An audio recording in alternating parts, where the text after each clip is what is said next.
Legends of Learning presents the Mathys Chocolate Factory. This is a math game that makes learning about comparing decimals to the hundredth fun and easy to understand.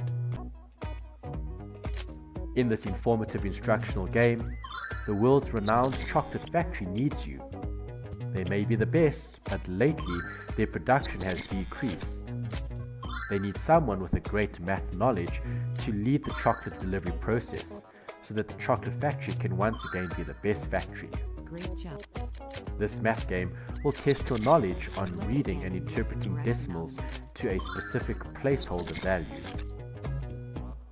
Use the mouse to click on different numbers to select the right amount of chocolate pieces to make up the total fraction and check that you are correct to move to the next question. So our job You will is to compare select fractions and see if you can choose the correct inequality sign to show which fraction is greater than, less than, or equal to. Complete all the levels to win the game.